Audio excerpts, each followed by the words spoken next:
A creature with a face like a halibut? Long ago, in a galaxy far, far away, the Star Wars saga began, and Kenner continues the excitement. Star Wars figures. The Empire Strikes Back turn of the Jedi. Welcome to the Star Wars Collector's Archive podcast. It's the Cast.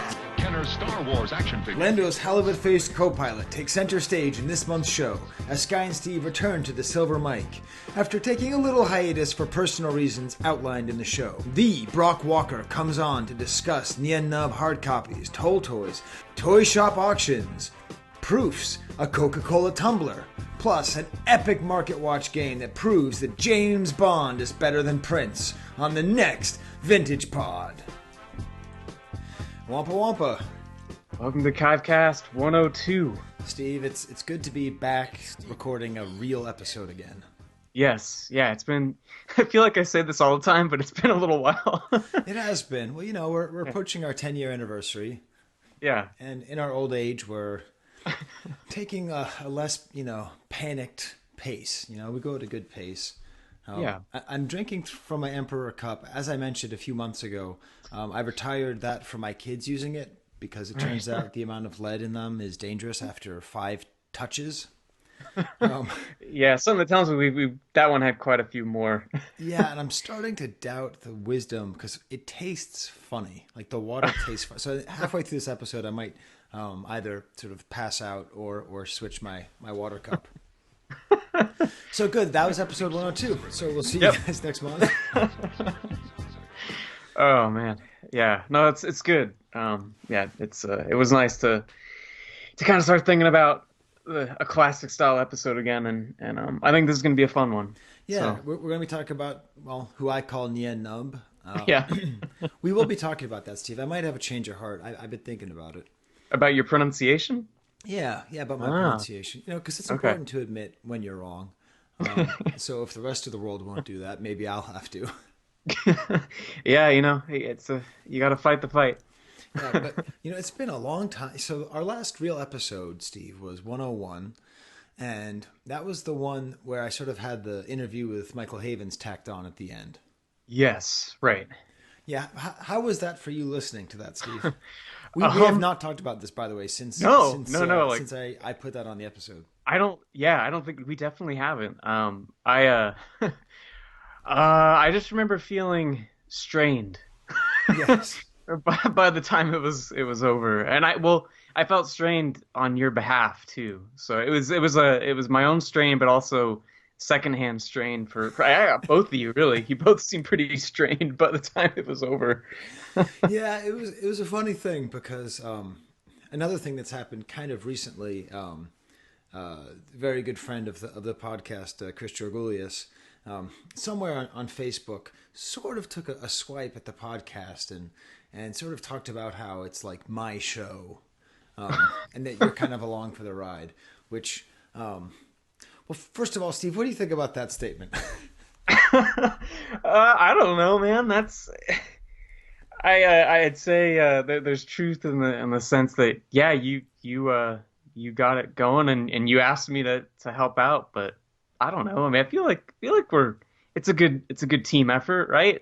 Yeah, the way that I put it was that like you do 60% of the work, you get 40% of the praise and 10% of the grief. Oh, I don't know. I think the grief is more like nil. I'm lucky. Yeah. You get a lot of the grief. Yeah. But anyways, we've talked about it before. Basically, Steve does most of the pre-production. I do most of the post-production. And then kind of in between, we sort of do it. So anyway, but it is true that I'm a big blowhard. And I think that's why it comes across that way. Just because, I go on my little tangents. And I'm not saying I am or I'm not going to talk about, black holes or the nature of Kenner commercials and the way they fundamentally change with Return of the Jedi. I might do that. See, this is good. This is good for me to have some little mental preparation. Yeah. But the funny thing was in the interview with Havens, first of all, it's really funny because I get a lot of grief for defending him from people. And then I get a lot of grief for attacking him from other people.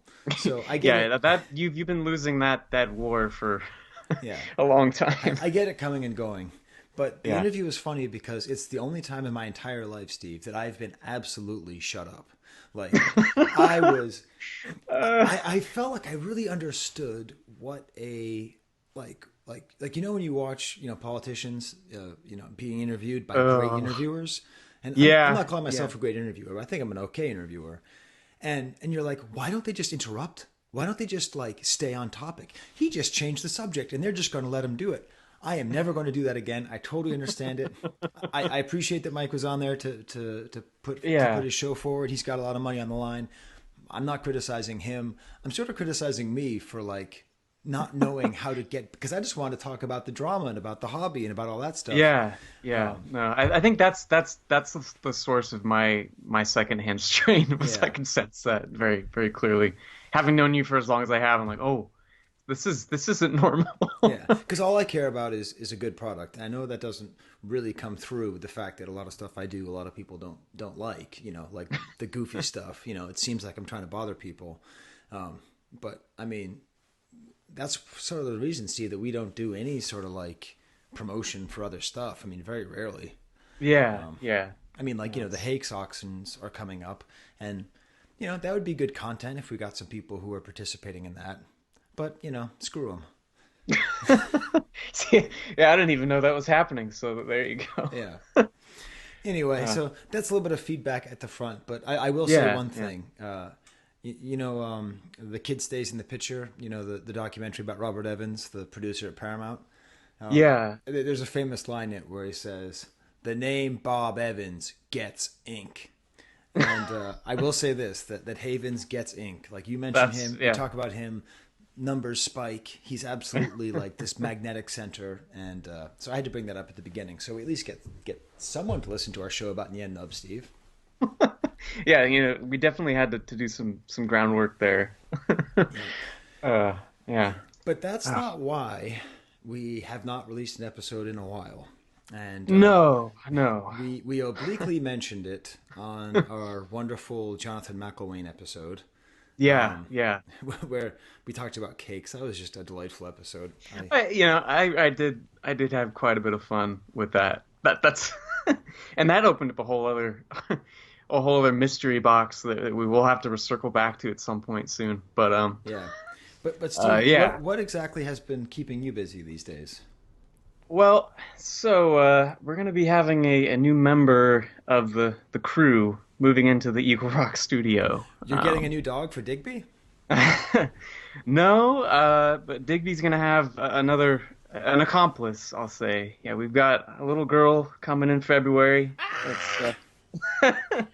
Yeah, it's awesome. I mean, I'm very, very happy and terrified, but happy. So, yeah, it's funny, you were one of the first people I actually told. Yes. It's this thing, like we both are like, we really enjoy telling people when we see them and in person. And it happened to be like, we found out not long before your wedding. I'm like, I'm like, I can't not tell him. He's right here. So, yeah, no, it's awesome. It's great. And, but yeah, there's been, modern medicine is terrifying. It's amazing, but it's terrifying at times. And, there's been some challenges, but thankfully, everything's going fine. Tessa's doing great. Baby's doing good. So, I feel a lot less drained mentally than the last time we were trying to record. So, yeah, everything's good. Yeah, Steve, it's just great. I mean, it was great when you told me, and I was super excited. And we were on the beach in Rhode Island, and I definitely felt like Apollo Creed and Rocky, like running on the, like we were like hugging in the surf, whole thing. I can already fast forward to myself putting in that image in the show notes. So it was really exciting, and so things get complicated, and when things get complicated. Anytime anything gets complicated with your kids, your whole like system just shuts down, and you just get on 100% protection mode. Like everything shuts out. So anyway, that's why we haven't had a traditional episode in a little while. So if you don't like it, you can suck it. So it's good things, all good things. So it's awesome, and also the archive party. I don't Oh know, yeah, Steve. yeah. Today I was sort of like driving around wondering like, what if we didn't have an archive party? But I think it's going to work out. We have lots of people helping, but Steve and I have not been in a mindset to really think about it. No, I definitely haven't been. But hopefully, starting nowish, I can start to get back on track with that. Quick word here from Skye while editing. Don't take me too seriously on this. There's actually a lot of people working really hard behind the scenes on the archive party, and it's going to be great. So the theme of the last archive party was Underground Star Wars Rave. Yes. The theme of this party is going to be lower your expectations. What do you think, Yeah. Steve? Is that good? Is that catchy? I think that's good. That's the like the downer catchy. I think we could probably come up with a positive catchy, like keeping it simple or something like that. Right. I don't know. Well, it's funny. Yeah. I go back, there's a whole bunch of, nostalgia that comes in our hobby and everything.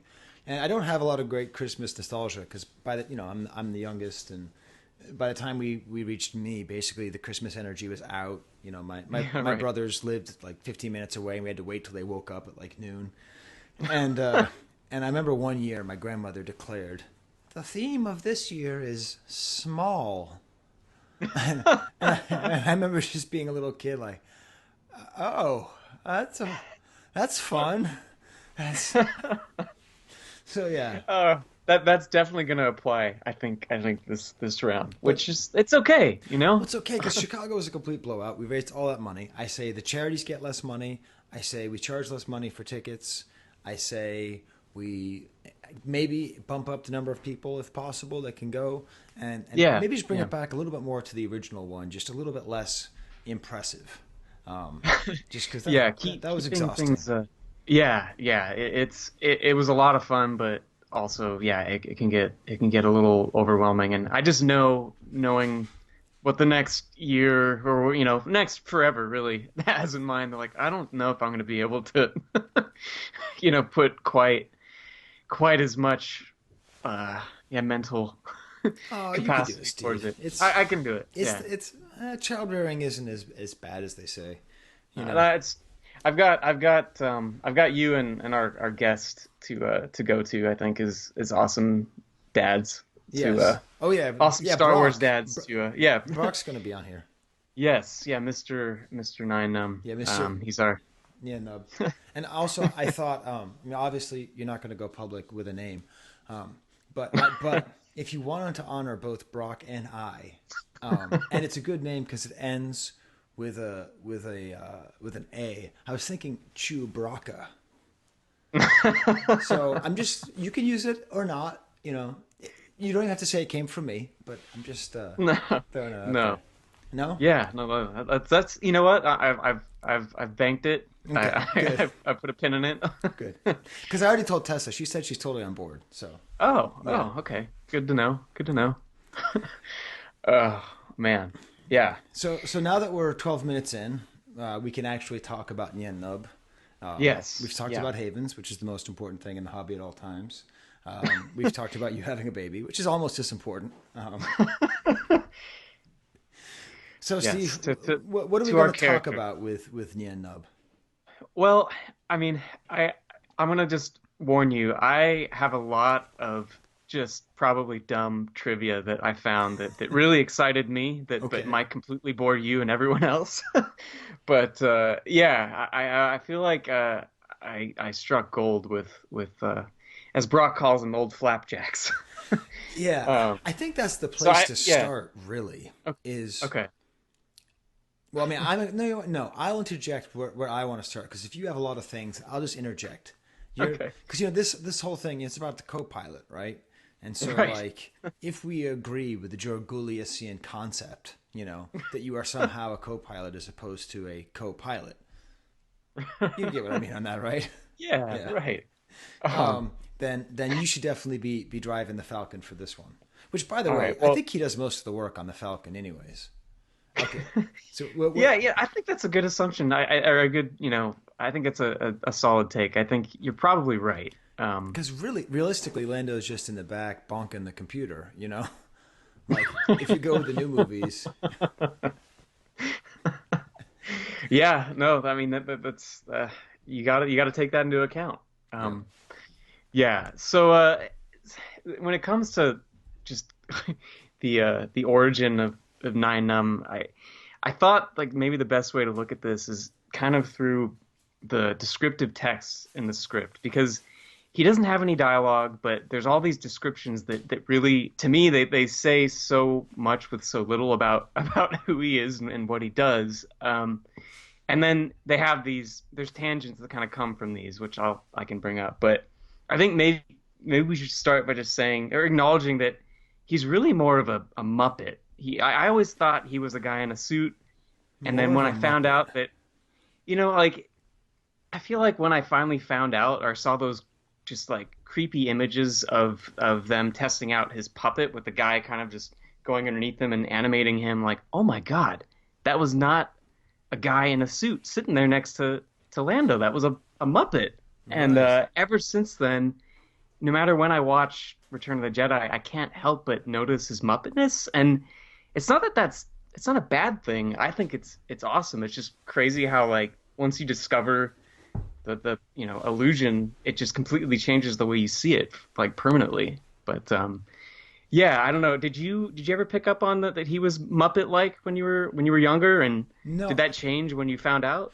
Well, you know, I think you told me like a year ago, and you showed me maybe some video or picture of him like being operated animatronically, and yes. I completely ignored it. And still to this day, if I look at Nien Nunb, I just think of a guy in a suit. Yeah, and you actually can't change my opinion on that, Steve. I will never see him as a Muppet. You'll never. Okay. Well, that's you failed, Your Highness.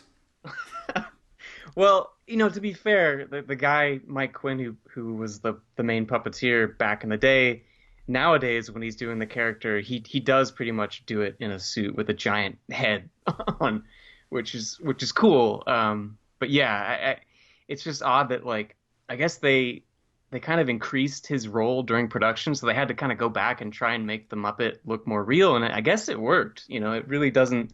I think it worked for most people, but yeah, I don't know. For me, maybe because I just love the Muppets so much, and so whenever I all of a sudden discover that something is a puppet, it just changes the way I look at it. But yeah, I kind of dig him as a Muppet. Okay, cool. I'll throw in one of my points, which is that I've just always really found this character delightful. I've always liked him. Yes. I didn't always love Akbar. I still kind of find Akbar a little bit unsettling. A little bit too alien, but I've always found Nien Nunb to be just a very agreeable, nice character. I like his role. He's one of these great aliens in Star Wars that gets no explanation and doesn't need any explanation or anything. It's just like, it's just there. That's just what that thing is. There. Yeah, yeah, totally. And like, so you know, I was saying, he doesn't have any written dialogue in the script, just these little descriptions about what's going on. And his first appearance described as, quote, Lando's alien co-pilot, Nien Nunb, takes some getting used to in the familiar environs of the Falcon. Lando turns to his weird co-pilot and he says, don't worry, my friend's down there. He'll have that shield down on time. And I just love that this emphasis on him being a weird co-pilot that takes some getting used to. Right. But yeah, like you're saying, he's totally natural. And you know, there's this great bit in that old documentary Classic Creatures where it's Billy D hosting it, or he's one of the hosts, and he's talking about the odd co-pilots in Star Wars, and he says, I mean, Han Solo had a Wookiee, and Lando Calrissian flew with a what? A creature with a face like a halibut? As a matter of fact, Steve, I've excerpted that, and I've put that in. You? Yes. Is it in the show? Yes, it's going to be in the show, Steve. Odd co-pilots in Star Wars. I mean, Han Solo had a Wookiee, and Lando Calrissian flew with a what? A creature with a face like a halibut? Is it in the show? Yes, it's going to be in the show, Steve. So wait, you already have, or you? Okay. I already have. I'm going to be putting it in this show because I watched that. I actually looked at your notes today, Steve, and yeah, whoa, the face of a halibut. It's just so perfect. I mean, I don't know. I don't know. It's just perfect. It's a perfect description of him. And Billy D he'd go on to say in some interview somewhere that he says, I love the Jedi creatures. I think they are funny and an extension of something very real. George Lucas has a perverse way of looking at things. Huh. And here's this little quiet guy with all these things going on in his head, and they have all this humor. And he likens George to Picasso, and it's all stemming from this description of Nien Nunb. And Marquand liked him a lot too. I think he had said something along the lines of, he's got a funny, twitchy face, and he just thought he was terrific. So, yeah, I mean, he's just he's great. I mean, he's very pleasant. Yeah, it's fun because we, in that little D, referring to him as there's a lot of funny co-pilots in Star Wars, and really there aren't that many funny co-pilots in the original trilogy. There's Chewbacca and there's Nien Nunb. Yeah. Right? Yeah. And that's it. And so I sort of tell a funny story about my life. So for the kids, they're growing up and they're learning how to drive, and I drive a lot. I love driving, and I drive a lot. And I tell anyone who drives with me that there's like rankings of co-pilots. And it's all Star Wars characters. And it's actually changed a couple years ago. I added one. See if you can figure out which one. So the lowest rung, like the worst kind of co-pilot, is like the person who falls asleep while you're trying to stay awake, or like checks their phone instead of talking to you. That's the Jar Jar level. One level up from that is a Porg. One level up from that is Nien Nunb, and then obviously when you reach Chewbacca level, that's when you've hit the top. Yeah. Yes. Yeah. Oh, actually, you might hear in the sound like plates clanging and yogurt being eaten. My wife just walked in the room, and she's pointing to herself about whether or not she's reached Chewbacca level. Not yet. She's at Nien Nunb, actually, which fits for this episode. Well, she's making a face, but she does a little bit too much like Instagram on her phone while I'm like driving. So this might be a fight later. No, she's saying no. She's still eating. Oh, that's good. Yeah. Yeah. So the last thing I think is something of note is Steve, you said you had like unending thoughts about Nien Nunb. This is more the behind the scenes thing. Okay. There's a little bit to it, but so yeah, he's got no written dialogue, right? But apparently there was this 23-year-old Skywalker Sound intern from Kenya named Kipsang Rotich who recorded all of the dialogue for Nien Nunb with Ben Burt in December of 1981, so a long time before the movie was going to be out. And he's speaking the Skye-Ku language, and I just there's this article back from 1983 that talks about how this actor and Nien Nunb just became celebrities in Kenya following the movie's release, which is just awesome. I mean, I love that. And they have a couple of translations of his actual dialogue and what they actually translate to in their native language. And I just saw this one, and I couldn't help but think of you when I saw this. So I don't know if you want to give this the original Nien Nunb line a read, and then offer the translation. Yes, Professor Skye. I absolutely will. This has been one of my favorite. Thank you for giving me the details of this, because this has always been kind of a weird sort of urban legend. Because it's just so funny that they have all these alien languages, and then there's one that's just someone, like imagine if you were watching some movie and it was all just completely incomprehensible. Then someone showed up and was just like, "Hello, my foot is on fire," and then they just moved on. Yeah, okay, exactly. So here I will read the original. What's the name of the language again? Skye-Ku. Skye-Ku. Okay, 1 second. I have to get in my Nien Nunb voice. You have to get it. Okay. I just hear Nui Mui Hayo Nui UK. Ha. How was that? That's pretty good. I can do it slower. I don't see Nui Mui Hayo Nui UK. Ha. Which of course means, with my great pronunciation, what are you doing over there? All of you, please come here.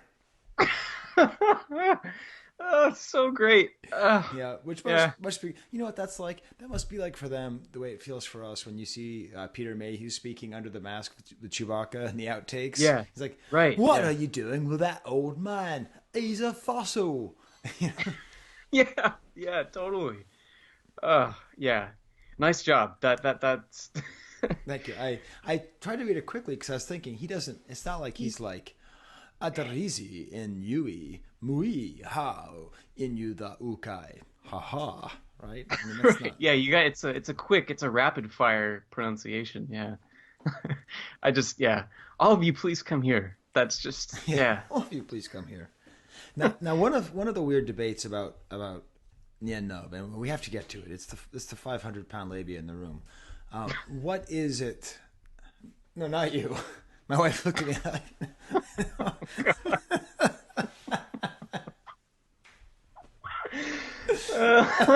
okay, now she's just telling me not to mention her anymore in the show. Okay. So the question is, right, like what's going on? What's going on? She's saying she made a little heart gesture to me, so she's not upset. Like, what is going on with Nien Nunb's face? Because, so I've heard a lot of people laughing, like, of course his face looks like a vagina. I have actually never seen that or thought that. And another thing is that I remember somebody saying with absolute certainty, of course Nien Nunb is just supposed to be a stereotypical Asian face. And I was like, oh, I guess I never thought that. And then someone else told me, of course Nien Nunb is supposed to be a typical Mexican face. And I thought, I never thought that either. No. And so I'm starting to get into sort of like the, Ahmed Best when he talks about Jar Jar, like, whatever kind of racism you put on me, that's on you, Because, like, I really have never seen anything sexual about his face or racialized. No, I mean it's always been kind of gross, but not like not in that way so much. Not as gross as what I just said to my wife. Yeah. No. I mean, do you think Walrus Man's face is more grotesque? I guess, but like I never thought least about more, that as a kid. Yeah. No. Yeah. It feels. I feel like they do a good job with the, with making these things abstract enough. I think on the toy, I will say that the pink on Nien Nunb's face on the toy it does look slightly like some kind of infection, like if you have inflammation. Yeah, if you have pale flaps, they shouldn't get that red. You know what I mean? Yes. Yeah. But that's the magic of Kenner Toys is they have to simplify things, and that communicates his weird sort of gross face. Yeah. Yeah. And it's it's cool, and I love that. Getting back to this young intern who voiced him back then, he kind of just disappeared after that. And when they were getting to The Force Awakens, they like really wanted to track him down and bring him back and to do the voice. And I guess it was quite an effort to do that. So there's a bunch of articles on StarWars.com that kind of go into all that and like tracking him down through whatever town he was living in, and they did find him eventually. So it's him, really 35 years later doing the voice in The Force Awakens, and I guess he didn't speak in The Last Jedi, but hopefully we'll hear him again in the next one. So yeah, I just I love that it's the original guy. Oh, Steve, you brought that back on topic. That was I thought we were done talking about the guy, because that just makes it even funnier. Because if we're going through all these like allegedly racist things that I grew up with, then the fact that the guy's actually African just goes completely off brand. So right, yeah, no, I think it negates any of those things you've been hearing. But yeah, it's a cool story that he's still around and still doing it. So wouldn't you think he'd be able to make a good life on the like autograph circuit?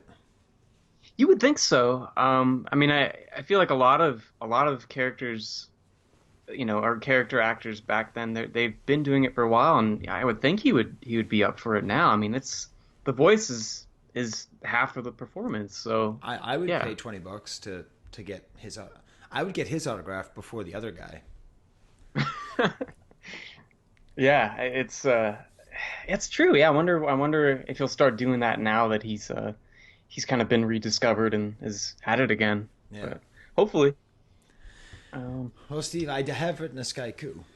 Yes, very, very, very important. And this sort of gets to what I was alluding to earlier about being able to admit that the one is not always correct. So, and it's for poetry. So here is my Skye-Ku to this character.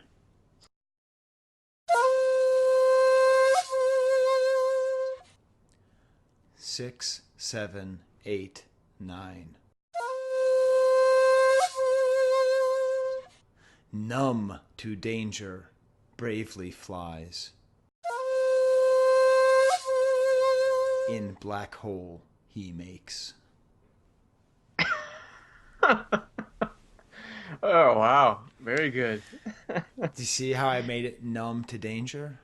Yeah, See that, Steve? So that's very, very, very, very clever. from here on out, Steve, I'm calling him Nien Nunb. I'm giving up. I'm giving up on this one. The change has happened. Yep. Yeah. Now, I'm not going to change on AT-AT because that's just No. ridiculous to think it's the other thing. Yeah. But I will You're say never, Nien no. Nunb, only because Okay. it makes my poem slightly better. Which kind of goes to the nature of the character, who I really think is doing all the work in the Falcon, beyond just telling people to come over here. Yeah, is that like it was like a fleet direction, like telling all the fighters? Is he the one really like getting things going? I don't care if it's a trap. Yeah. Oh, this is good, Steve. You know, we were going to start recording like now, but I thought it'd be good for us to just get extra time before we get Broc on, just so we can kind of ease in, and so I can say a bunch of things which will potentially get us canceled. You know, it's pretty good. Now, for some of this other Nien Nunb stuff, Nien Nunb stuff, Steve. Right. Did you want to just talk about it now, or do you want to wait for? I think we have enough stuff to talk about Broc. Yeah, I feel like some of these other things, kind of. I didn't actually label it as vocab, but I don't know if we want to like maybe categorize the whole 48 offer as a vocab. There's a lot to unpack there. Okay, let's do vocab. All right. All right.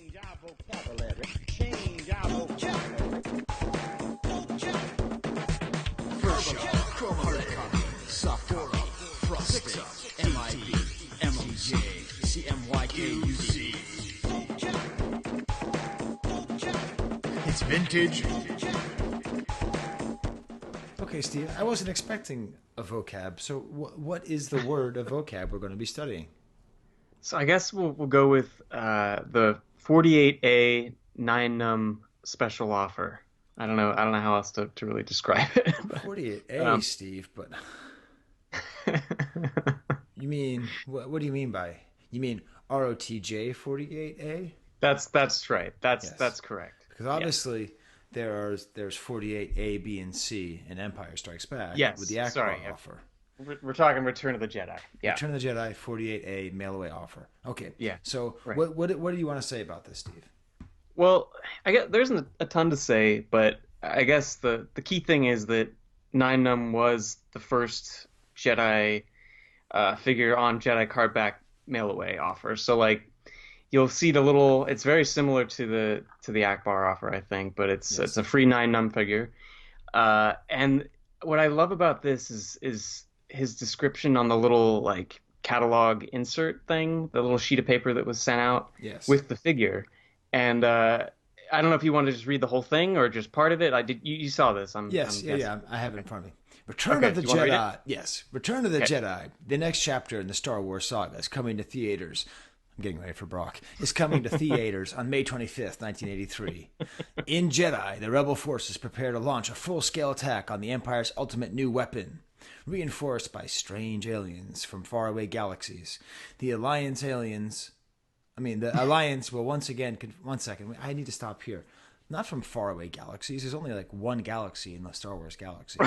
Right. These aliens are not from multiple galaxies. Okay, I'm going back. Reinforced by strange aliens from the faraway galaxies, the Alliance will once again confront the evil Darth Vader and the power of the dark side of the Force. Nien Nunb, a new rebel ally, is co-pilot of the Millennium Falcon. His special talents make him an important part of the exciting battle. Yeah, special talents, and we've already kind of we touched on some of those, I guess. Yeah, what exactly are his special talents? That's true. You know what? I think it's keeping a positive vibe in that cockpit. You know, it's true. It's a pretty dire situation, and he seems not too panicked. He seems pretty happy. You know, but not to sound like a Mr. Plinkett, but I would say that the thing that the new Star Wars trilogy is lacking is that it's lacking a random alien who is famous for his levity. Because thinking of the prequel trilogy, Kit Fisto, the alien who smiles. That's right. He's just a super famous, happy alien that really makes that movie. Just one alien smiling once. You're just like, yeah. And Nien Nunb, just with his laughter, his infectious laughter, that itself. So I hope JJ can get through enough the SJW Kathleen Kennedy, not my Luke Skywalker, okay, to get it so there's a little bit of levity, and that way, a little bit. The Joker isn't going to be some kind of far left, right wing conspiracy, the deep state. All right. Yeah. That's just a good point. Yeah. Point. Well made. And now, in reading this, Steve, we like to talk about Arrested Development. Yes. Yeah. And some of us are not fair weather Arrested Development fans who quit after season 3. At least half of us are, Steve. So, if you didn't quit Arrested Development, you would know there's a character that premiered in season 4 named Rebel Allie. And this is right. Ron Howard's daughter, and the joke in the movie is that they named their daughter the middle name of their children after where they were conceived.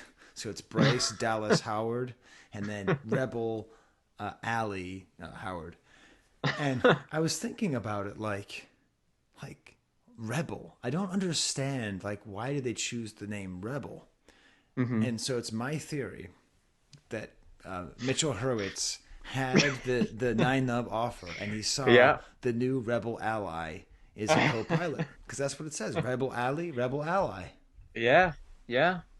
That's I'll never. I did watch the 4th season. I only watched it once. So I'll have to revisit, and now I'll have a new frame of reference here. Okay, maybe we should do a side podcast, which is Skye helps you enjoy Arrested Development after it was not as good as you remember it. But, okay, so what else about Nien Nunb and the mail away offer? Because I definitely didn't do that. All my friends, they all have all these happy memories about doing it, but my parents just didn't have their stuff together, so we didn't do any of this stuff. I didn't get any mail away, anything. Cutting out a proof of purchase was a bridge way too far. Way too far. Well, I think beyond the offer itself, I think there's some pretty neat prototype related stuff that we could touch on. So they did proof cards of mostly all the Revenge of the Jedi proof cards have this. Not all, but the most common ones have the offer printed on them, because it was originally going to have a Revenge card back, and then beyond that. Well, let's not get beyond that, Steve. Okay. Yeah. Because we've talked about Revenge of the Jedi proof cards. Yes. They now generally go for thousands of dollars. Wow. Yeah. I remember when they were very easy to get for hundreds of dollars. Yeah. They're the most common of proof cards, and there's at least 50 sets, I believe is what Chris Georgoulias told us. That sounds right. Yeah. Which is why, even though he may criticize the show, he's always a fountain of information. So. Yes. But I've always thought that the Revenge proofs are just really ugly. And I think they're ugly because of the Nien Nunb offer. and I often wonder, how much more valuable would they have been if they didn't have that really kind of ugly offer? Because I don't think that the blue and the yellow offer looks that good with the, I don't know, just, like a proof card with a offer. I don't know. Yeah.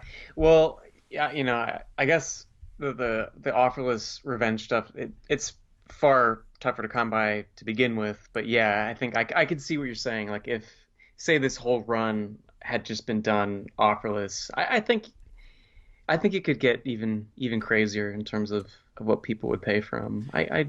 Well, especially because you could have, a Star Wars Empire Revenge Return run and have it just be all offerless and sweet looking. Right. But as it is now, I mean, speaking to someone who's lucky enough to have all those for Chewbacca, it's like the Revenge is always kind of all right. It's sort of messy anyways, but yeah. But still, it's really cool that it has the Revenge offer, and it's another. I still am surprised that we don't place more of a premium on Revenge items in this hobby. Yeah.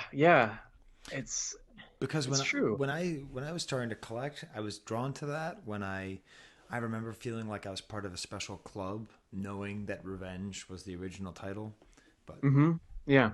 Well, I feel like other outside of the toys, Revenge stuff still kind of, I think it carries more weight than it does with the Kenner stuff. I mean, the posters and all that kind of Revenge stuff just still seems to have that kind of draw that maybe the vintage toy collectors don't care about as much. At least I don't know, maybe not, but it could just be that Nien Nunb and Akbar just ruin it.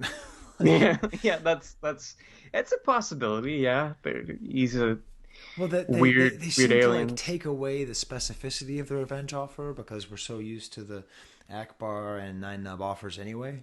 That's true. Yeah. All right, well, so we got to get me off this. This is not interesting. Hey, hold on. Yeah, we should start talking about parking at a convention, okay? Because this is. Well, okay. So I know you're not too much into the offer itself, but I think that the Australian version of it, where it's they didn't get these out until they were already 65 back, so you can get a Nien Nunb with a free Nien Nunb offer, which I think is just beautiful that exists. Yes, yeah, it's absolutely beautiful. It's Nien Nunb, and then with the free Nien Nunb right on it. Very rare, very cool that they made it. Yeah. I wonder what people must have thought when they got it. Yeah. It's I don't know. It's just one of those beautiful things that probably just was, they just didn't think about it. Like, wait a minute. They have the Australian version, which still has the little picture of the character on the offer, and then they had a Canadian one too. And I think with that offer, it's just the text, doesn't have his face on there. But I think for people that love Nien Nunb, like, I don't know, in terms of production items, I don't know, like, what would be the, like, cooler than that to actually find one of those. And I don't know how many there are. They're not too many, but not too many. But Steve, there are a fair number of the Canadian version of that. Yeah. So there is a Canadian 65 back with a Nien Nunb figure with a Nien Nunb offer. Right. But the difference is because they needed the French text, it That's just right. has text on text on text on text. Yes. It doesn't have Right. the picture of Nien Nunb. But still, it's pretty cool. And there's a Skye here while editing. I just realized that I repeated exactly what Steve said like 3 seconds earlier. Dude, Steve, you have to correct me. I sound like an idiot. Your trademark is stupidity. Seller up in Canada, I bought a bunch of stuff from, and he had one of these, and he was asking a reasonable price for it, and I came really close to pulling the trigger, Steve. Oh yeah. Yeah, well, because I was like, man, it's Nien Nunb on Nien Nunb, and it's the Canadian offer, so it's got all that French and all that, and then I just sort of like stepped back and was sort of like, why in the world would I, like, what in the world would I possibly do with that? So I ended up not getting it, but Yeah, but that's a really sweet item. Although I did actually recently buy something that doesn't fit in my focus at all. Really? Yeah, well, so you know those Panasonic posters? Yeah, the Japanese ones. Yeah, the from, like, Japanese ones from the dark like times. Yes. Yeah. Yeah. So like, there's one with Chewbacca and George Lucas, and I'm dying to get it. And I've never Yeah. seen any of these up for sale. So someone was selling one of George Lucas with C-3PO with a butterfly net, and I just bought it. Awesome. Yeah. So, anyways, if anyone else is selling any of those, please let me know because I want them all. I didn't think they were available. I thought they were so rare that I would never see one, and if I saw it, it would be $10,000. Like that was my thinking about how rare those were. But Yeah, it's funny, you know, like the obscurity might, you know, help you in terms of not costing a fortune. I don't know. But what yeah, am I doing, that's Steve? what I We love don't those do ads. we don't do recent acquisitions. That's the British guys, man. They do that and they do it well, you know. Although I am at the table and in front of me is a very large item that is not exactly. Anyways, we'll talk about the large item and the new Chewbacca Chia Pet. So I'm very Oh, happy. you know that's a very important piece of business. I saw one of those in the store the other day, and I meant to just ask you right then, like you already have this, right? And I will take a second just to note that the head sculpt is really well done. It's not specific to prequel, postquel, or sequel. I mean, Yeah. or OT. But what's cool is that the art is like vintage Chewie in front of the Falcon, and then on the side it's the Revenge of the Sith Chewbacca. So it's a nice mixture, Oh. like old and new. And Steve, it's almost 10 years, and as always, we are a sponsored show. Yes. So Yeah. if you go to kenner.com, offer code KIVECAST, you'll get, just with 5 proofs of purchases, you'll get a free Nien Nunb. Actually, how many did it take? That's a good question. Let's see if the thing has it on here. Wait, How why many am I did it saying that, Steve? Why don't we roll the commercial? Yeah. It's Darth Vader, Lando Calrissian, and 4LOM from Kenner's Star Wars Return of the Jedi collection. Part of the Star Wars collection of 48 action figures, each sold separately. Now there's a brand new action figure not yet available in stores. It's Nien Nunb. You can get Nien Nunb free with 5 proofs of purchase from any Star Wars action figures. Details on specially marked packages. Offer expires June 15th, 1983. Darth Vader, Lando Calrissian, 4LOM, and other action figures each sold separately from Kenner's Star Wars Return of the Jedi collection. That was actually an organic setup for that. Yeah. Which I feel worse about than if we had written it out. But that definitely makes it pretty definitive that it's Nien Nunb. Yeah. The only pause that I have is the 4LOM. That's where I start to question. But no, it's Nien Nunb.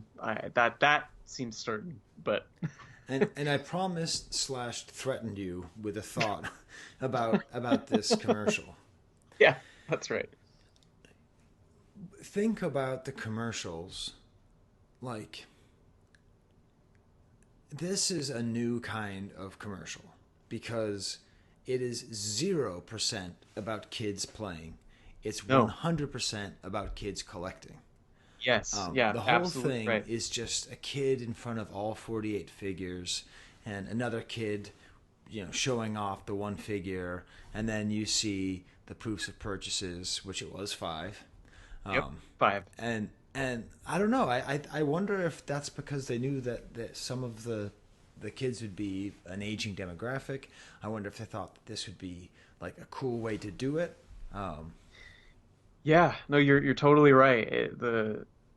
I feel like there might be a couple others from around or just after this time too, where yeah, the focus is totally on collecting the line. They don't show any backyard play or any of that kind of stuff that you're kind of used to. Like there's no Kenner commercial theater even possible. No, yeah. It's completely devoid of interest. Although Yeah. there is the one interesting moment, and this, I mean, because all of this ties in with the vintage vocab, you know, because it's all about the offer and trying to get people Right. to do the offer.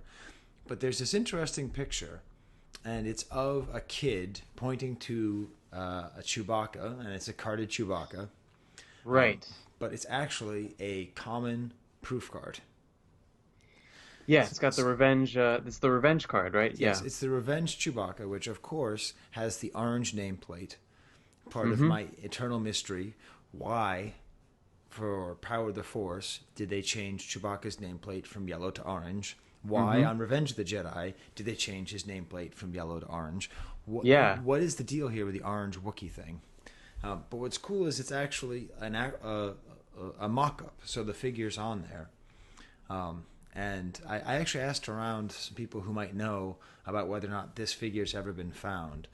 There is a mock-up sample of Chewbacca on a Revenge proof card. Right. I didn't know that, Steve. I wish I didn't know that. Yeah, that'd be a tough realization at this stage in your That's definitely not upstairs in my collection room. No. And I was in there like today, I was looking around and I didn't see it there. No. So, oh man, that's rough. But it's okay. The agreement is that this is probably not the same one. So there might be more than one of these mock-ups. Right. Yeah. Let's hope.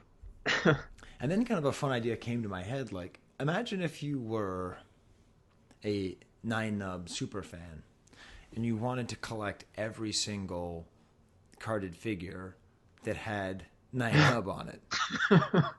Like you would lose your mind because I think you would. Yeah. You have to get all 48 Return of the Jedi, which first of all, we haven't mentioned, are some of the rarest Return of the Jedi figures to find. That's period. right. Yeah. These didn't last for very long. They very quickly moved on to the 65 backs, which are much more plentiful. A nice thing is that they're usually in pretty good shape. I believe that the 48 backs are sort of the last ones with the better quality plastic that didn't yellow like instantly. Not quite as bad. Yeah. Yeah. So, but still. So you'd have to go through that trouble. The Leia itself would cost you at least $1,000, if not more. Mm-hmm. Yeah. You'd have to get all of the 50 Revenge proofs. So the 48 plus the blank back plus the R2D2. You'd have to hope that they made, I don't know how many. We'll have to look it up on Scott's site. How many did they make in Canada? Right. Yeah. I'm going to look up here, and I'm sure. So for the 65A, we got one, and then all of the Jedi figures.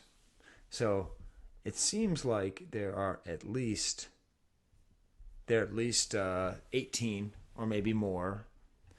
Probably the same thing, and then 65 for Toltoys, and then the carded samples. So yeah, you are really doing a lot of work and getting a lot of things if that's your passion. Yeah, that would be a whole other tier of insanity. I don't think there's anything even like that because Akbar, yeah, you could get all the 48 A's and B's and C's, but that's not that big of a deal. But it's just having the full set of proofs out there. Yeah. Okay. Well, speaking of more interesting people that care about collecting a lot of Nien Nunb stuff, let's talk to Broc Walker, and talk to him about his insane Nien Nunb focus.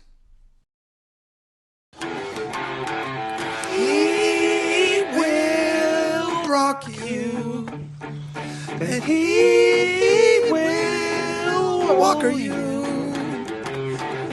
all day, all night. You feel his Nien Nunb focus.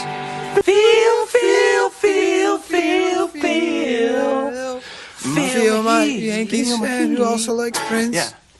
Broc, you always called him Flapjacks, which Flapjacks. I like that better than some of the other things that I've seen him called. Flapjacks was a much more kid-friendly term, I guess, to call him over the years, and he just kind of stuck or whatever. And I can more see his face endearing, looking like Flapjacks. Yeah. I now have a Prince song stuck in my head, but it's now called Flapjacks Control. And I think we should do that to karaoke at the next archive party. "'Tis a nugget from the archive. 'Tis a nugget Oh my God, they're gorgeous. from the archive." Oh my God, they're gorgeous. So I guess the one that's actually on the archive, the painted hard copy, right? So we've talked about hard copies before, but this is it's great. So Broc, when did this kind of come about for you, and I don't know, maybe it's hard to say much beyond its majesty. But what do you want to cover here? Well, I mean, it's kind of interesting that this hardcopy in particular, much like one of the pieces in your collection, this come from that sale that the guy in Canada had turned up, and I think there was like 4 or 5 hard copies that showed up, and he put them up on Rebel Scum. So this was like or whatever, and 2010. That was from that. Yeah, somewhere around there. Okay. Yeah. Yeah, or whatever. Okay. And I believe, if memory serves me correctly, you were actually at my house when that auction closed. That's right. Yeah. And and we won both of those. But That's right. it was interesting because I think it's the only time there had ever actually been a live auction in the Rebel Scum forums or whatever. Yeah, and I think due to the fact that we had just went through the whole McWilliams scandal and everything, that's the reason they did them, because these were legitimate pieces that trace back to the earth, who got them at the same time as the original hard copy find or whatever. They just never made it into the sale, the public sale back then. Right. And I think the guy had bought 4 or 5 pieces. I think there's a Luke Jedi, Akbar, Nien Nunb, Pathlu, a few other characters, maybe some droids and Ewoks characters. That's or whatever. right. Okay. And and they allowed him to, put those up and take private bids from people, and pretty much nobody had any idea what anybody was bidding, and you just made your best bid and hope that you won. Fortunately for me, I was gonna say, like, of course, like, that happened the day I had already planned to come visit you. Like, it happened as that same day is when that ended up happening. Yeah. I have to say, I'm really glad that I was in your company, because I don't think that's how I ended up getting my Akbar. And if I didn't have your help just kind of figuring out what the hell I was doing, that wouldn't have happened. So it was interesting because, I mean, the guy that was selling them was super nice and everything, but it was just odd because everybody was just sending in private messages, and you were just supposed to make a bid, and if you won, or if you had the high bid, he wouldn't necessarily even tell you. It's just like, okay, here's what and you had to hope that whatever you put in was the high bid in the end. Yeah. Yep. Yeah. Wow. And I was determined. When was this, Broc? So, I think it was around 2010, like he said, maybe. Wow. It might have been 2011. I don't know. You're right. It was after. It was after we started the show, Steve. We never talked about it. I don't think we talked about the. That doesn't make any sense. I've never even heard about this, Steve. I didn't even really know. Yes. So just to be clear, so McWilliams is something we've talked about before. He sold fake hard copies. So then, are either of you willing to say what you paid back then? Yeah, if I can't remember for sure about Steve's off the top of my head, but I'm thinking mine was somewhere around 3,000. I think mine was too, and I that was definitely the craziest purchase I ever tried to make. Yeah, I remember I paid for both of them since I was putting the bids in for you, since you weren't at home to kind of do that yourself or whatever. I think I was traveling. Yeah. Yeah, and so I was putting them in. I want to say we paid a little bit over $6 for the pair, or whatever. Sounds right. And then ended up getting hit for customs fees whenever they hit, because he shipped them through FedEx, and so it ended up being a little bit more than that in the long run. But still, yeah. And what do you think? By today's standards, yeah. I'll pay it all day long by today's standards. Right. And so now, almost 10 years later, what do you think? What do you think if Steve sold? I don't even know. Do you still have it, Steve? Yeah. Okay. We talked about it on the Akbar episode. Oh yeah, I'm sorry, I was drunk. What do you think, Broc, master of the market, Steve could get for that if he wanted? It's tough to say because you got to find buyers that are interested in the stuff and everything. But I would venture a guess it could go for anywhere from $30,000 to $50,000. No. Oh, that would be my guess. I mean, I know, some hard copies have changed. Of course, with the Vectus auctions or whatever, there were some that sold between 40 and 50 and were unpainted. And with these being, paint masters or whatever, I personally put a little bit higher premium on it. Unless, tooling master versus paint master, I guess depends on individual taste.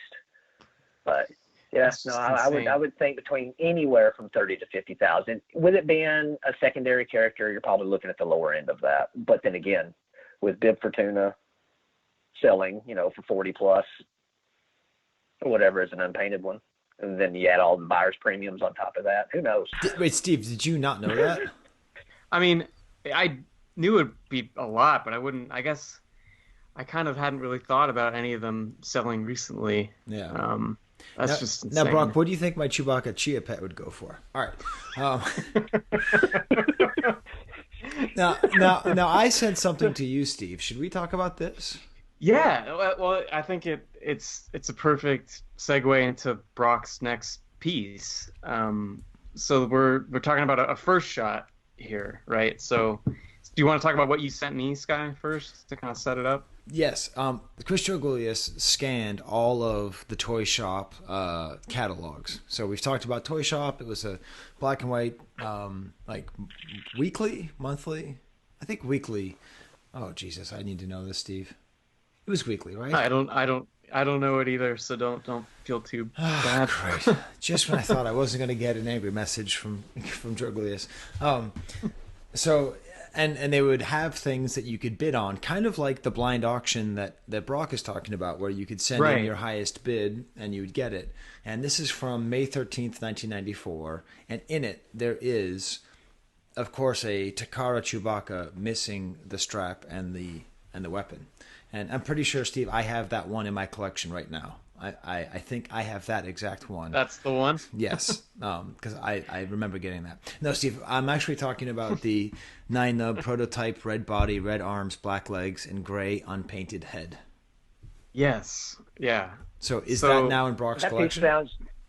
It sounds very familiar to me. Yes, I do. I do own it. So did you get it from ToyShop? Unfortunately, I did not. I had to get it a few years later. There was another collector that he's not real active anymore. He's still around a little bit, but I don't know if he wants to be named or not. But he apparently got it from ToyShop way back when or whatever, and then it took me probably 5 years to talk him out of it. Wow. At least. Yeah, I mean, of course, I didn't, hit him every week or every month or nothing like that. But, I'd reach out to him 2 or 3 times a year just to see where he stood or whatever. And it took a while. And then once he started seeing my run developing or whatever, he relented.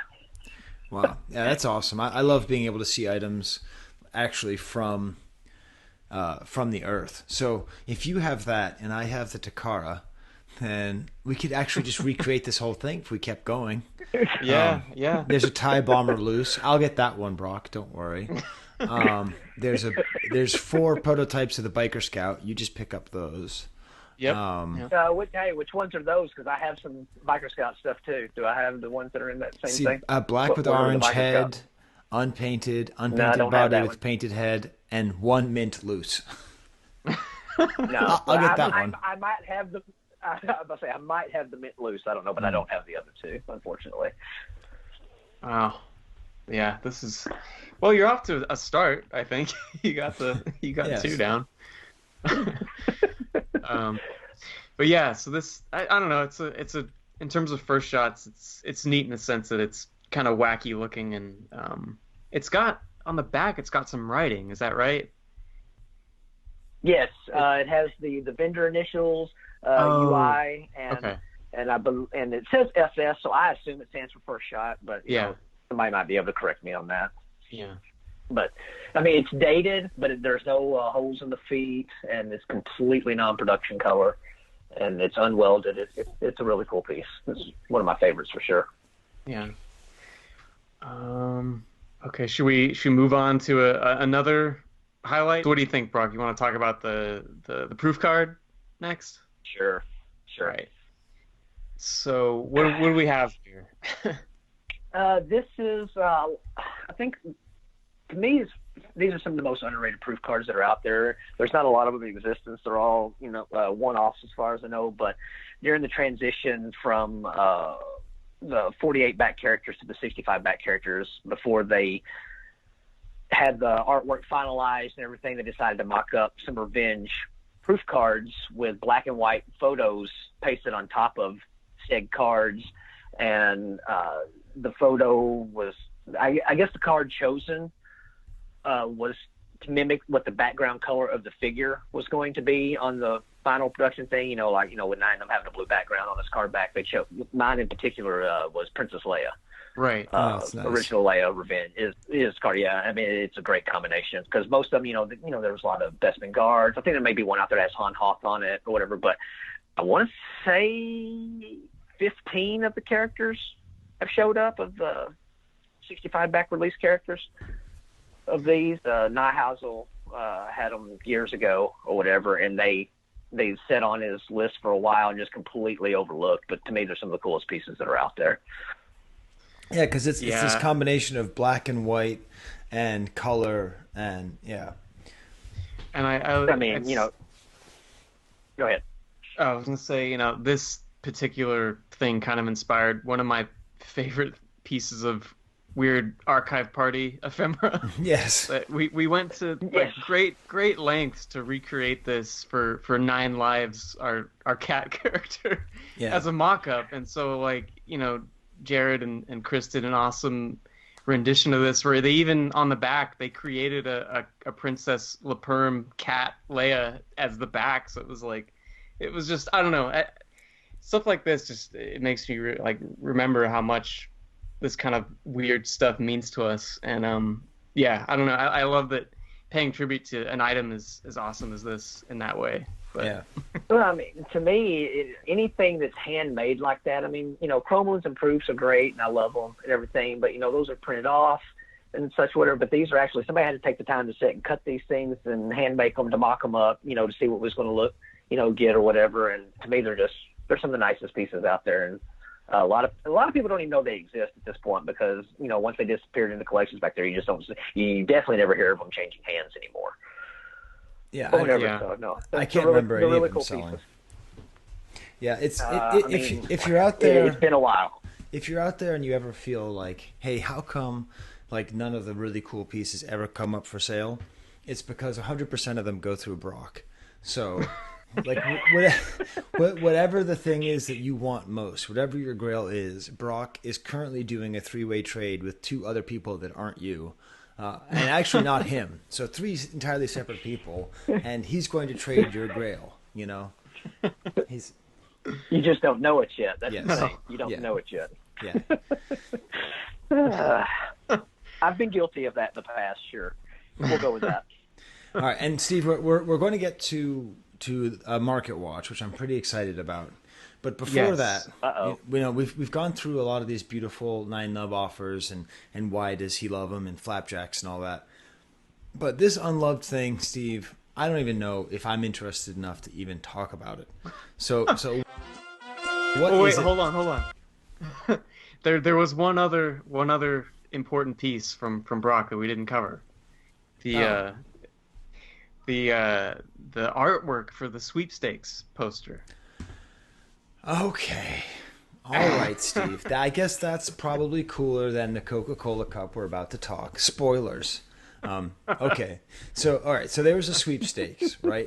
And this sweepstakes is pretty amazing because it's got this artwork and it's got Darth Vader on one side and then, of course, on the other, Nien Nunb, and on the other, Akbar. So this must have just been because they were going to be featuring those 2 characters in offers. Why do we think it's those 2?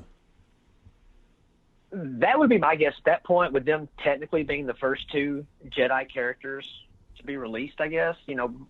Melloway at the end of the Empire line, and then, Nien Nunb being the Melloway at the beginning of the Jedi line. That would be, maybe it was so far, ahead of the actual toys coming out that that's just what they had to work with.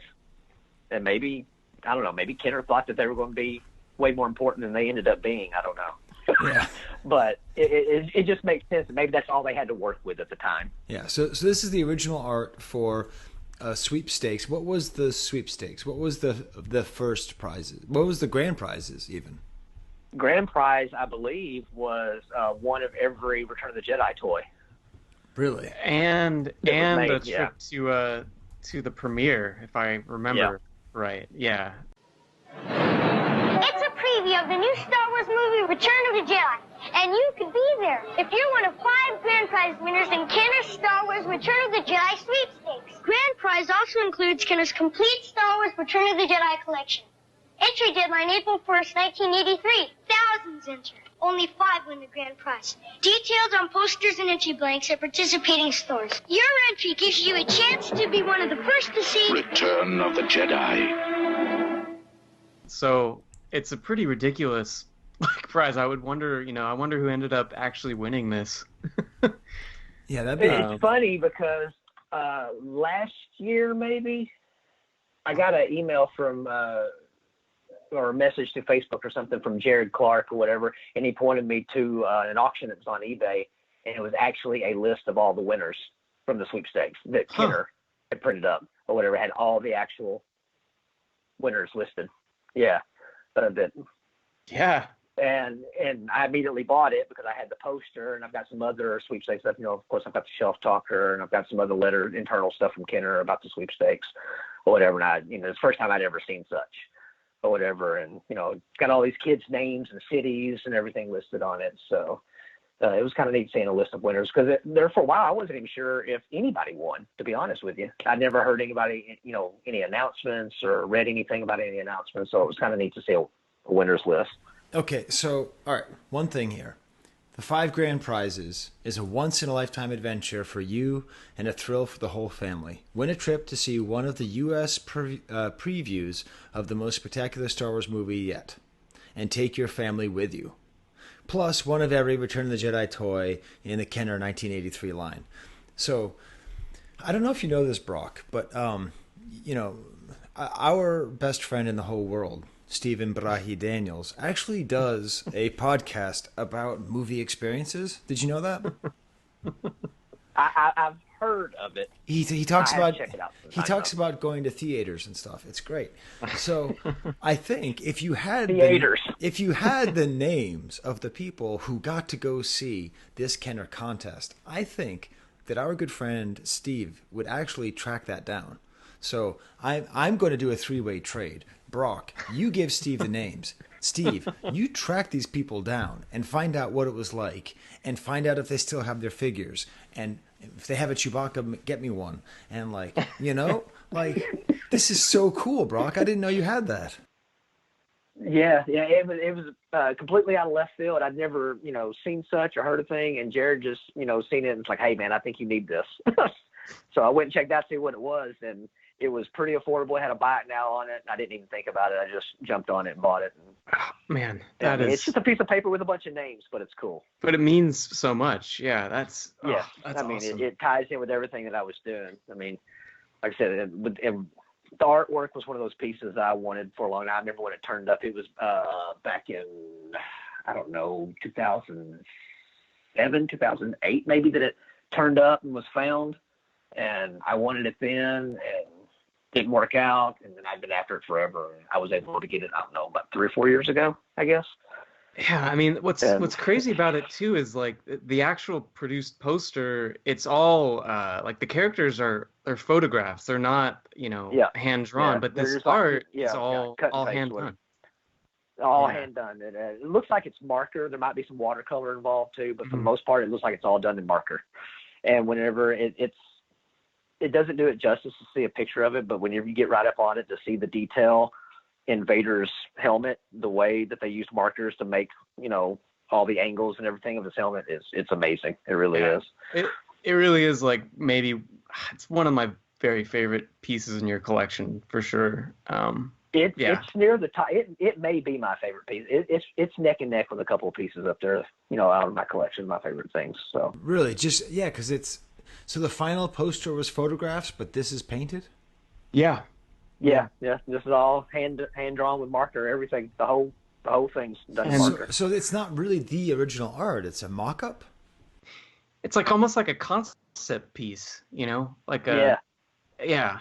That's super weird. I would assume there's some kind of photo art out there somewhere, or whether it's ever, turns up or if it survived at all, whatever. You'd think there would have to be some kind of a cut and paste thing, right? That they did, to mock it up. But no, this was like Steve says, probably a concept piece. Okay, now I'm going to do something right here because now I'm getting excited for Steve's podcast he's going to do. Because this sweepstakes is affiliated with that kind of shelf talker art, right? Of the kids going into the movie theater, or is that was from Star Wars? That was not from Return of the Jedi. No, that was it. You're right. That's this one. Yeah, it's all part of that same sweepstakes. Yeah. This is right in your wheelhouse, Steve. Of like, it is. What I'm going to do right now is I'm just going to take 30 seconds and I'm going to watch the Kenner commercial for the sweepstakes, and I'm actually going to unplug. I'm going to unplug this so that you guys are going to be able to hear it, and we'll see what we can glean from this commercial. It's our second commercial. Offer code Broc. Okay. It's a preview of the new Star Wars movie, Return of the Jedi, and you could be there if you're one of 5 grand prize winners in Kenner's Star Wars Return of the Jedi Sweepstakes. Grand prize also includes Kenner's complete Star Wars Return of the Jedi collection. Entry deadline April 1st, 1983. Thousands enter. Only 5 win the grand prize. Details on posters and entry blanks at participating stores. Your entry gives you a chance to be one of the first to see Return of the Jedi. Okay, so not a lot in there, although maybe I mean you really can't see the poster as it's there. Maybe this is the poster that's featured in the commercial. It's possible, yeah. I guess maybe the one tell would be if you can tell if Akbar's pose looks more like the artwork here or the photograph, which is a different image. Yeah, different angle, because on the artwork he's facing sideways, and on the actual poster he's facing forwards. Right. I feel like their depictions on the artwork are actually based on their cardback photo art. Same for Nien Nunb on the produced one, but for the Akbar, like this seems clearly based on his Kenner cardback rather than the like face forward image or photo that they used on the final thing.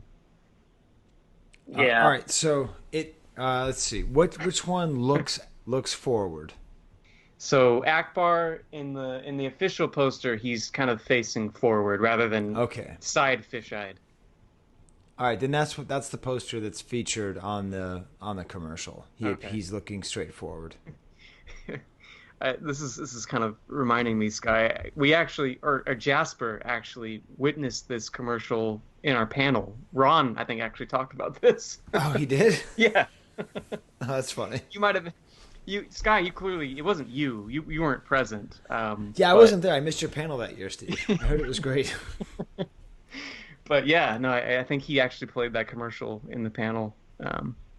Yeah, I love anything related to this whole thing, obviously, and this artwork is just All right, well, we're gonna have a follow up then at some point. I pulled up the winners list here, and I'm looking at it or whatever. And how close are you to Winter Springs, California? You ever heard of it?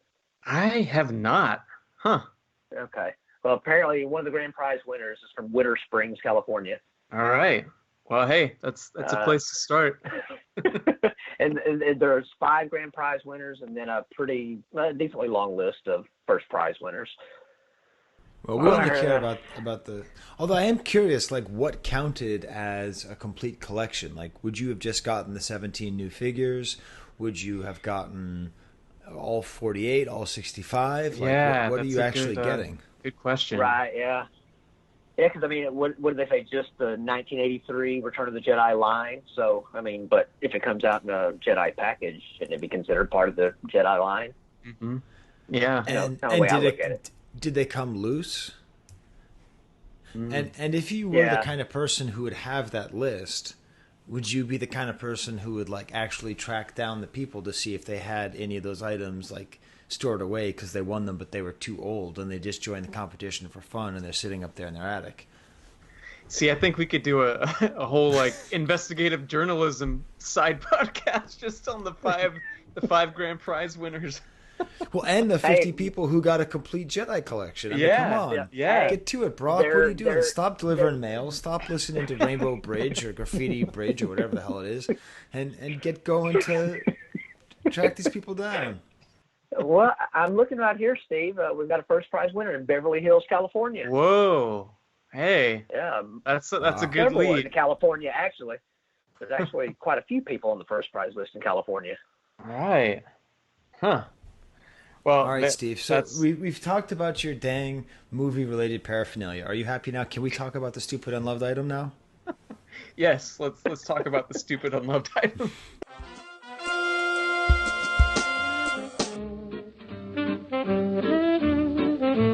You don't hate, only the unloved hate. The unloved and the unnatural. The unloved. All right, Steve. All right. Tell me about the stupid unloved item. There isn't a whole lot to say. It's a Coca-Cola tumbler that features Nien Nunb on there, among some other characters. But I don't know. I just love the artwork on it. It's hold on a second. Let me just get it pulled up here. Okay, I don't have one of these, and I need one. So yeah, it's got on one side it's got a really interesting depiction of Akbar. So this could have easily been an unloved Akbar item, but on the back or the other side, it's got it's a similar depiction of Nien Nunb, but same on that poster artwork and same on his card back, and then it's got General Lando kind of there with him in this otherwise really plain image. It's just like the ground. It's got the spaceship and he's very, very active. But the other one, it almost looks more like, I don't know, like a weird. It should be on a weird plate on a wall. It kind of looks like a family photo that neither one of them wanted to attend. Yes, that's a good way. That's a good way to do it. So yeah, I mean, this is just one of, I think, 12 of these cups that you can get at 7-Eleven. But I just I don't know. I don't know if we've talked about any of those cups before. Those weird plastic tumblers that Coca-Cola did. But this one, I don't know. I just thought, hey, might as well get it out there that it exists. I mean, I don't know. Yeah. The thing about this is that like this got me down a archive rabbit hole in which there's all these items in the database that don't have pictures, and I just die to see them. Yes. Like, there's one that says, display poster, 7-Eleven tumblers, set of 8. Like, what does that look like? Yeah. Darth Vader tumbler, Snow Biz, display poster. And they're all in the Duncan Jenkins world of just like, what does that look like? What do you got? Like, what is this stuff? Yeah, no, you're absolutely right. Yeah, there's quite a few, even just in this particular rabbit hole of Coca-Cola stuff. Yeah, I will say the framing device of Nien Nunb and Lando is odd. The Napoleon Dynamite posed photographs and just the way they like the single star above Lando's head. It's fairly desolate. I don't know. It's there's something off about it, and that's actually what I like about it. All right. Okay. Good. So I'm looking on eBay and I can't find one, so they must be pretty rare, right? That's what we're going to go with. That's why I don't have one, because they're rare. Right. Dead rare. Okay, Steve. So you are now ready to give us the real deal market watch.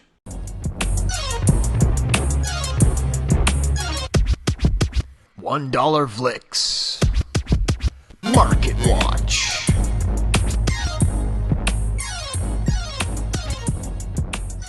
Yeah.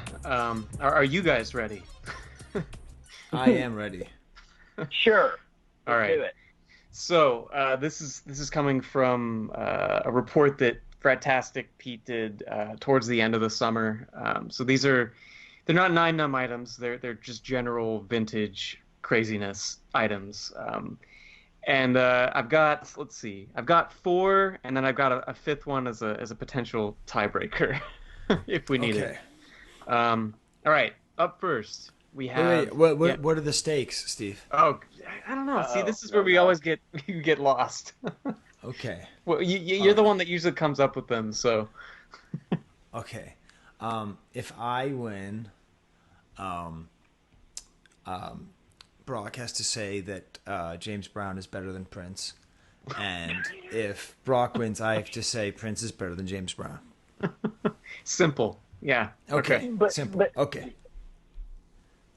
But that's easy for you because you know that's right. You wouldn't be lying. In this scenario, you wouldn't be lying. Oh, okay. All right. You see, Brock, that your proposition is like saying that sunlight is better than the sun. You understand the problem of what you're saying? Okay. Sure.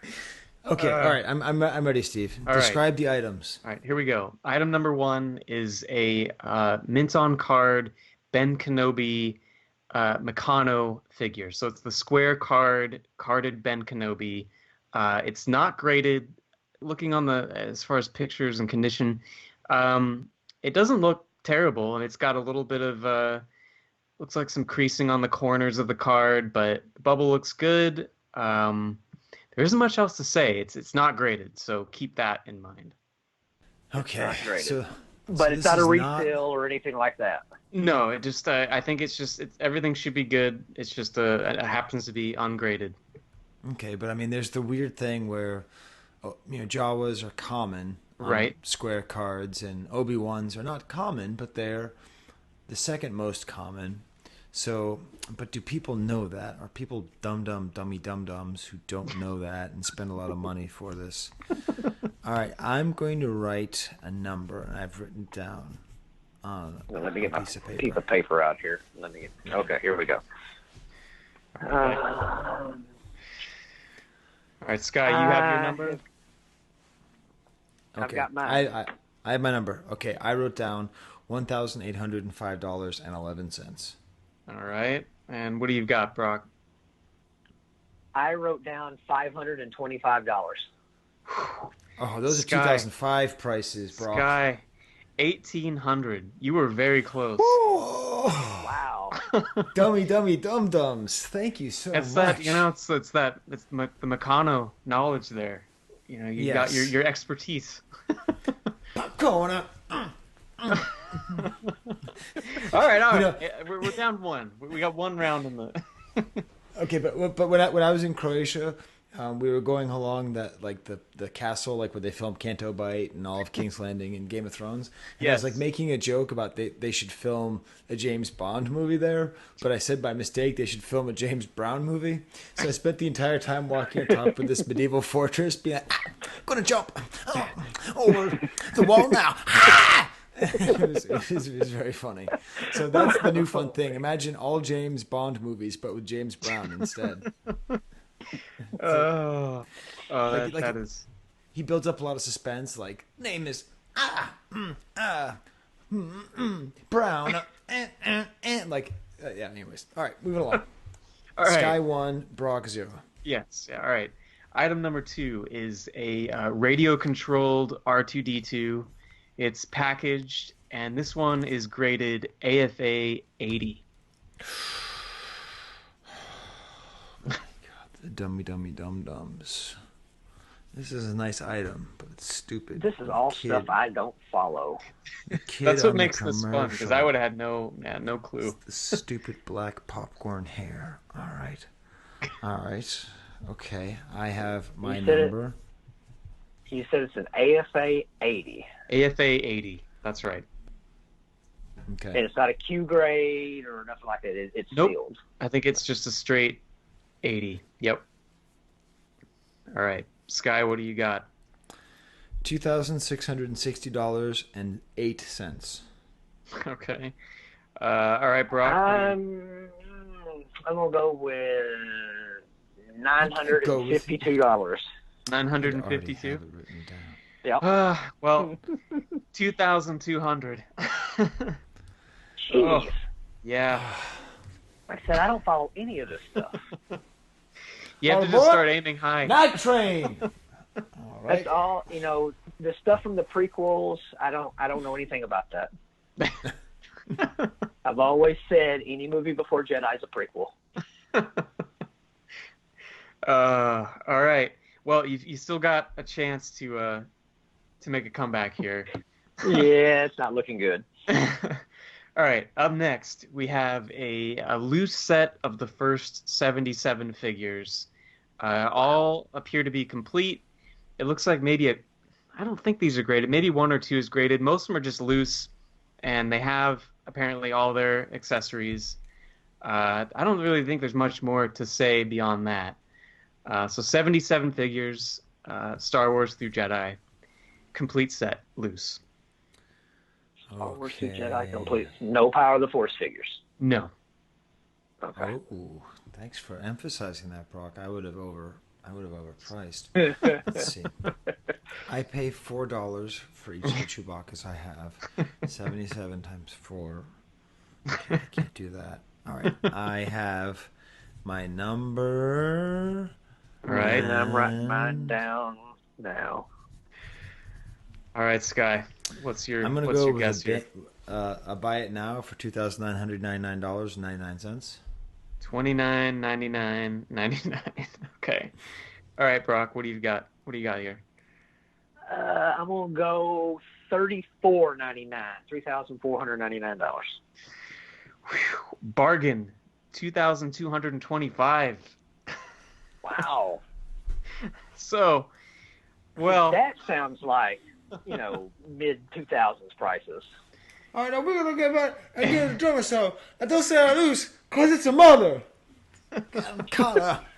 I'm gonna make my collar. So, Pete points out that averages about $30 a figure. So, yeah, I don't know. I mean, it's whew. That's not Still, bad. Well, all right. Let's do the next two. Just see if you can at least have a respectable, respectable. See if you can pick up a game here. All right. Up next, we have this is going to be another tough one for you, Brock. It's a Death Star playset. It's boxed and it's graded AFA 85. Wow. Yeah. So it's a big item, but it's also in very nice shape, and it's in this giant acrylic case. Okay. Do you have your number? I do not. I don't even know what an ungraded one sells for, let alone what a graded one's going to go for. You're acting like I know this information. I don't know anything. Okay. When is the last time you bought a production toy? Does that count in the Chia Pet? Of any kind, a carded figure or anything, production. 20 years ago. Yeah, okay, sure. That's what we'll go with. 20 years ago. That's about right for me. No, I don't know. It's fairly recently, Brock. That's fine. Yeah, but I feel like neither of you guys would. Yeah, this item wouldn't necessarily be on the list for either of you. That's why I'm having kind of fun picking things like this. Yes, this is good. All right, I've got a number down, and it's I don't know. It's going to be really way high or way low. I'm not sure yet. All right, well, let's hear it, Brock. 7,500. Okay, and Skye. And I just wrote down the words brutally on my page. 5K flat. All right, well, 6,855. So there you go. Wow, Brock picked one up. He picked a game up. I didn't go over. No. Batting 200. Yeah, 6,855 for I'm above the the Mendoza line. Yeah, it's wow, just crazy. Wow. Yeah, and is there a tiebreaker as if it was a tie? Sure. I figured we'd end up going through all 5 of these anyway, just because. But all right, this is another one that I think neither of you would be interested in for your collection, but that's what's gonna make it fun here. All right, we've got a 12-back Darth Vader graded AFA 95. So insane grade for a popular early figure. Okay, I'm just gonna think about what I would pay. Yeah. Okay, I think I have my number. I can't go that route. No, that's not gonna work for Brock. What I would just what I'd be willing to pay, like right now. Like right now, if you ask me, what would I be willing to pay? I have it. Okay, I'm ready. You ready? You said ASA 95. 95. That's right. 12 back. 12 back. It's a 12-back A. Yeah. Oh, 12-back A. Yeah. Oh, that changes everything. Okay, I'm ready. All right, Skye. What do you got? I've got $32,000. Okay. That's my just right now money. Yes. You said 32,000, right? Yes. Yeah. Well, yeah. I'm well under that. I've got $13,000. Wow. This was a steal. 6,100. I don't know how that's possible. Wow. But I don't either. given the general insanity, yeah. Well, Skye. Wow. I mean, because you were that far off, does that give maybe extra points? Nope. I'm just gonna wait and hear the truth be spoken to me by one Broc C.J. Walker.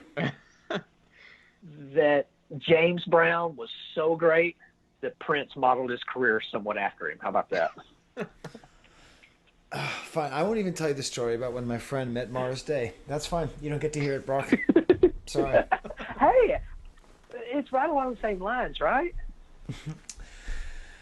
Well, anyways, speaking of defeat, Steve, we haven't wrapped up the baseball season yet, have we? I was hoping that would just kind of fall by the wayside. Yeah. Because, the episode's over, Steve, right? I think, yeah, we've come to a close pretty quick here. Yeah, we've come to a close pretty quick. The baseball season is over. None of our teams won, but the Astros lost. So I think we all basically feel like we all won the World Series. Yes, we all won just a little bit. Just a little bit, yeah. I just wish that on the TV broadcast they would point something out, guys. I don't know if you know this. Jose Altuve is actually shorter than most Major League Baseball players. And I feel like this is just never brought up. And they don't talk about his spunk or his spark. They just never mention it. And also, interesting, there's a player on the New York Yankees baseball team named Mike Judge. And he, now get this, is very large. So, excuse me, Aaron Judge. Yes, Mike Judge. He created Beavis and Butthead and has talent. And doesn't choke. So Aaron Judge is very, very tall. Anyways, it's just I love watching baseball on TV during the playoff times. I wouldn't necessarily say I do, but yeah. No. When the Yankees series was over, my season was over. I didn't watch one single out of the World Series. No, so, I'm one of those. Couldn't bear it. But the important thing, obviously, for all of us here, because the people listen to the podcast not for Star Wars, not for me, but they listen to it for the excellent fantasy baseball talk. And Broc, you are the commissioner of the league, and you've been the commissioner for the league since when? 2004, 2005, probably. Right. So for that long. Guess. And so Steve and I compete with you. You and I don't really compete with Steve. We compete with each other. Yes, and Steve just kind of hangs around down there. That's more accurate. Now, in the 15 years that Steve's been playing, how many moves has he made? How many pickups and drops and trades and stuff? It might be less than 4. I was thinking that I didn't make as many moves this year as I usually do because I was actually fairly happy with my team for most of the season. But I got to think about it the other day that I think last season I made more moves than Steve has in all the seasons combined. Yes. Well, to be fair, the one I think last year, I don't think I made a single move, and my team did the best out of any year I've ever done it. So I don't know. It's getting me towards that. Just leave it, let it be, and hope for the best.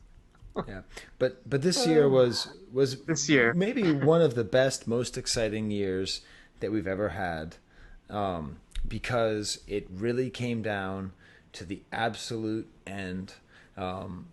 I was in second or third place for most of the end of the year. Broc was in second or third place for most of the end of the year. And it really came down to the very last day, the very last game. I had to have a pitcher pitch just right. And I think it's a heartwarming story, Steve. You finished 1-2 in the league. It's you and Broc, right? Yes. Yeah. It was very sweet. So see, it needed to be. If I was in 12th, it would have been. I would have just quit. Actually, I think. Yeah. That would be perfect. Yeah. No. The last 3 weeks of the season were pretty entertaining from a fantasy standpoint, or whatever. And then, like you said, you had to have a pitcher on the last day, pitch just right, and I did too. And unfortunately for me, but great for you, yours did, and mine just completely. Yeah. I don't even know why I went to the mound that day. But yeah, that was really fun. That's the first time I think that Brock and I have both finished in the money. I mean, there's no money involved in the top 2 spots. No. Speaking of which, at some point you need to send me that top 1 spot. I sent you an email about it and said, "Hey, let me know where you want the money go," and you never responded. No, you didn't. Yeah, that doesn't sound like me. No, not at all. You would never do such thing.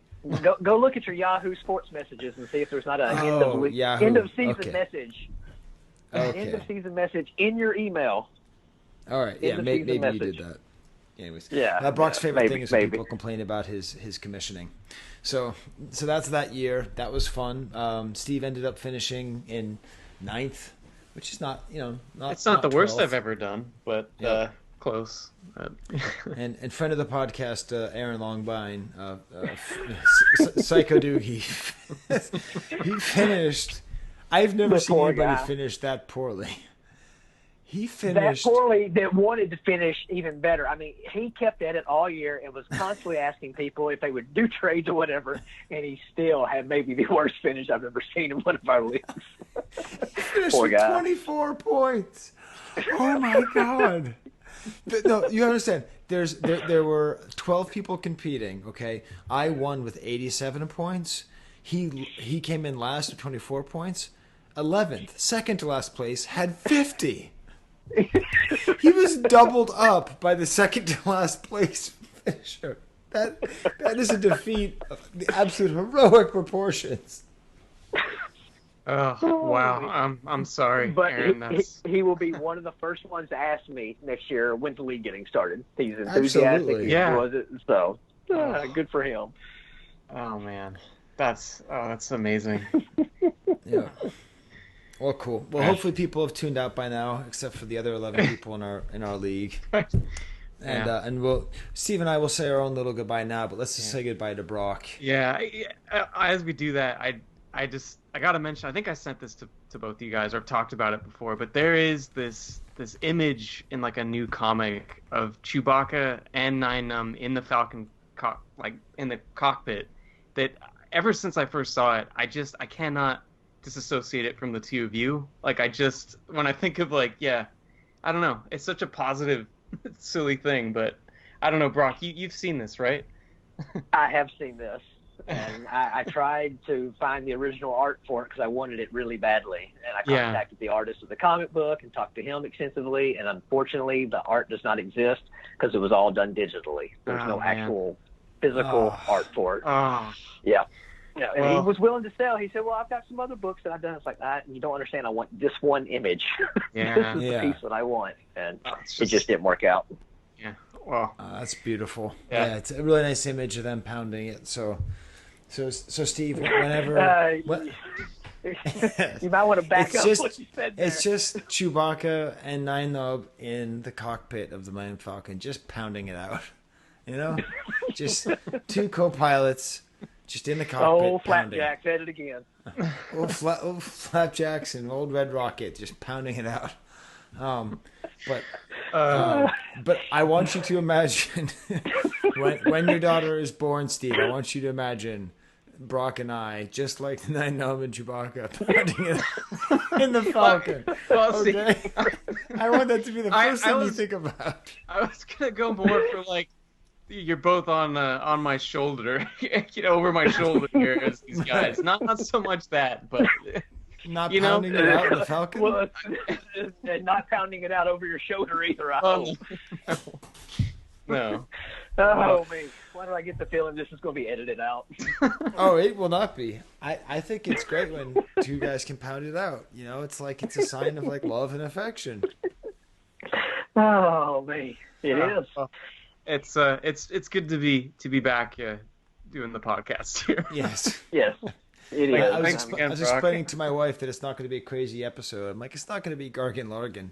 And I was trying to explain it. She's like, I think I know what that means. So, oh, man. It's fun as always. Glad to hear that things are going better and looking up. And huge congratulations to you and Tessa and all that good stuff. So exciting times for sure. All night. Good night, Broc. You feel. Here's Nien Nunb Focus. Feel my Yankees fan who also likes Prince. Yeah, it's definitely cool. Okay, that was awesome.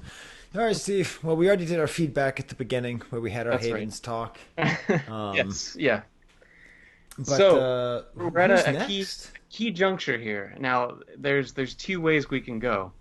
I have a feeling I know which way you're gonna lean towards, but I gotta present the options regardless. So we can either consider this the end of the 65 back season and just pretend that Logray and Cheap Chirpa are stuck in the abyss for eternity, okay. Or we go back and we give them, or at least Logray. I don't think we talked about Logray at all.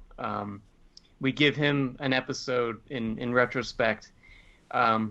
The other option is we start a new season, we jump to the 77 backs, and we go with Nikto. So those are the two paths. Which do you think we should go for? It's going to be December? Yeah, it'll be December. And or, we'll they'll have the winners and losers, right? So it's the winners and losers. So it might actually be in January. Yeah.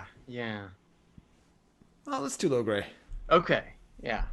All right. I think good. So send your Logray thoughts to the Pocket Wampa line, and yeah, Steve, I'm getting too tired. I gotta go to bed, bro. Sounds good. Did I just call you bro? You did. This has gotta stop. You gotta stop, brother. Okay. All right. Cool. Well then, just need something used to say that. Yeah. Wampa Wampa. Adios. With its colorful Star Wars picture display stand and certificate.